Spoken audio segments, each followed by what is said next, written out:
Hey, what's up, guys? I'm here to do another video of my paranormal experience. Now, for those of you, you guys may have watched my first video talking about my first ever paranormal experience. Now, this is the second, and this one has also stuck with me. This is, I know for a fact, is my second encounter with the paranormal, the supernatural, the unnatural, however you guys call it. And this took place at the same house that I lived in when I was a kid, about the same age.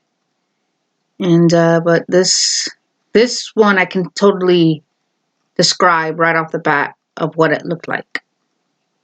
And features have never once left me. So I had to be around 3-4 years old, and this was around the time my brother was born.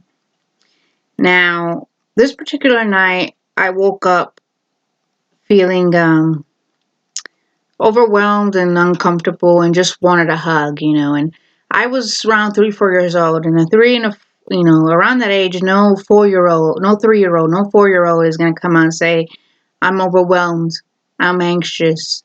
We didn't know choice of words. We didn't even know the meanings of those words until we were in elementary school, possibly even middle school.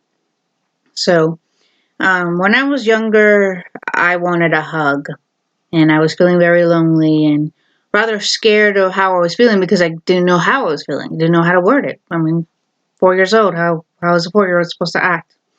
So on this particular night, I went outside of my room.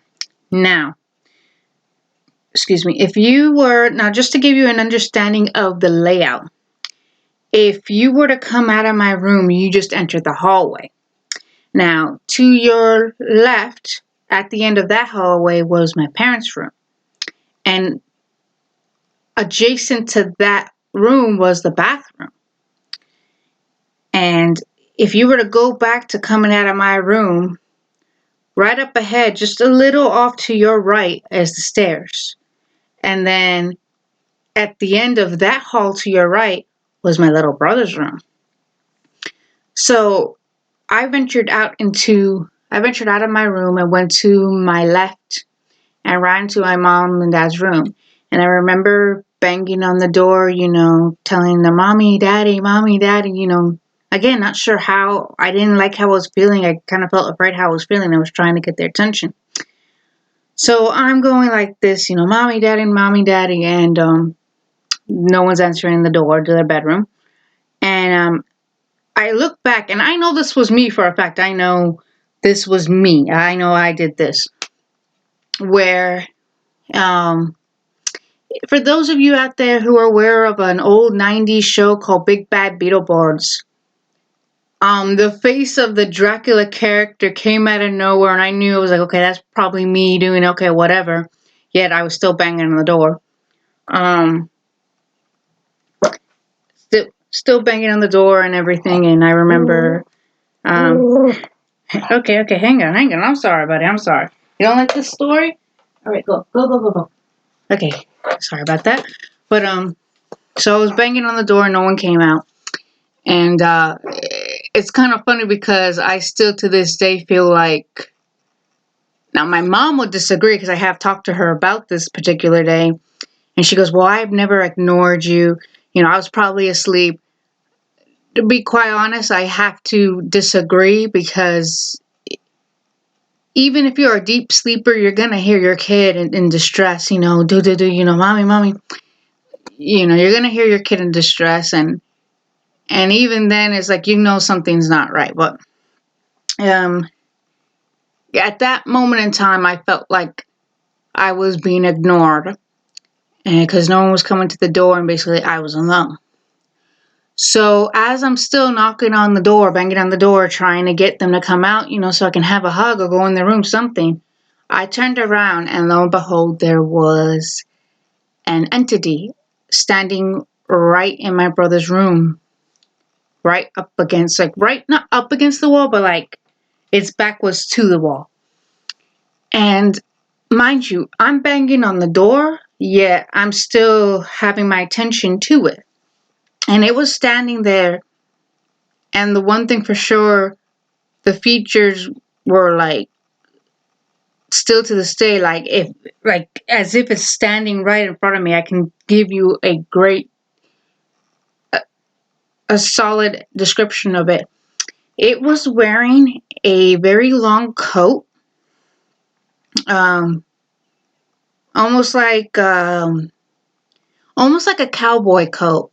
It was very very long, and the outfit it was wearing was almost like Victorian era kind of like. So it was wearing that, and it had long hair. It had long hair, like possibly up to here, and it was brown.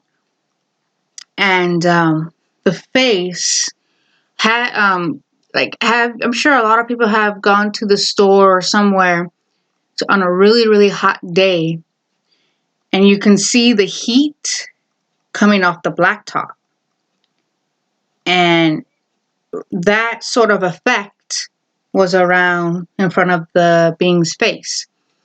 But even though it was in front of the being's face, I could make out the features of its face. It had like a lavender, kind of like a I want to say lavender, but I could be wrong. It was like purple with a light tint of pink for like its facial color. And the best way I could describe its face was, if you guys have watched Teen Wolf and you happen to watch the season of where the Ghost Riders came in, put that face of the one of the Ghost Rider and put the face of the Bugal character from Sinister, put them together and you have that being's face. It didn't have any eyes. Its mouth was stitched, like stitched closed, and it was looking at me. It was looking at me and I was looking at it. And the funny part was I wasn't afraid of it.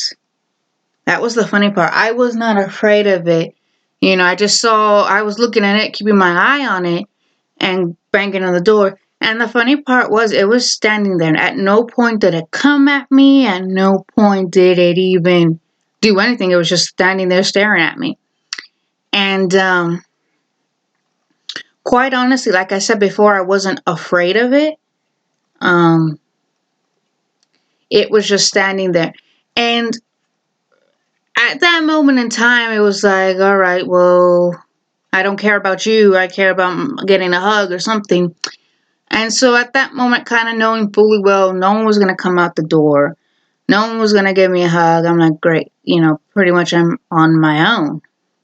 So I went back into my room, turned up the hallway, or I went back to the room, went back to sleep. Never saw that entity again. Looking back at it, if I don't know if it was bad or good, like the last one, I don't know if it was bad or good.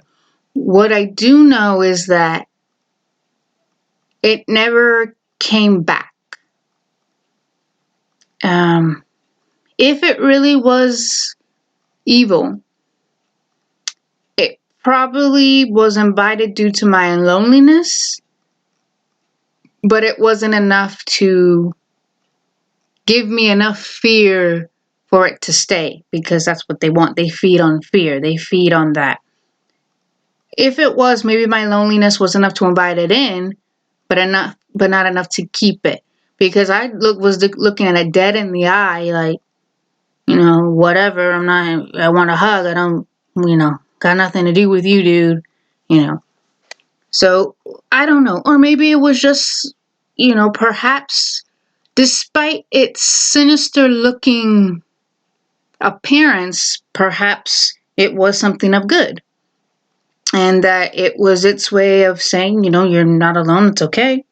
You're fine. Nothing's going to hurt you. I'm here keeping guard. So I don't know. I don't know if it was good. I don't know if it was bad. But regardless of the matter, it was standing in my brother's room. hey, maybe it was looking after my brother, and then I came along and it saw that probably I was in distress, and as its way of comfort, going, hey, I'm right here. Nothing's gonna happen. I'm watching you. You're okay. I don't know. Um, like I said, I don't know if it was good. I don't know if it was bad. But like the last one, that was the first and last time I've ever saw it. So I don't know. But yeah, the description of its face, of what it was wearing, it was like put Bugal and Dagon, the Ghost Rider from Teen Wolf, and there you have it. It was just like there.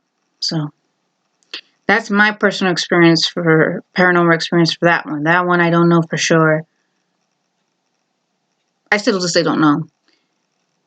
So that's it. However, I don't know. 3 encounters as a 3-year-old. I mean, they say that children are susceptible towards seeing the unknown, the supernatural, because of their third eye. I don't know about that because I had 2 additional paranormal encounters, and both of which happened uh, way before I turned 13.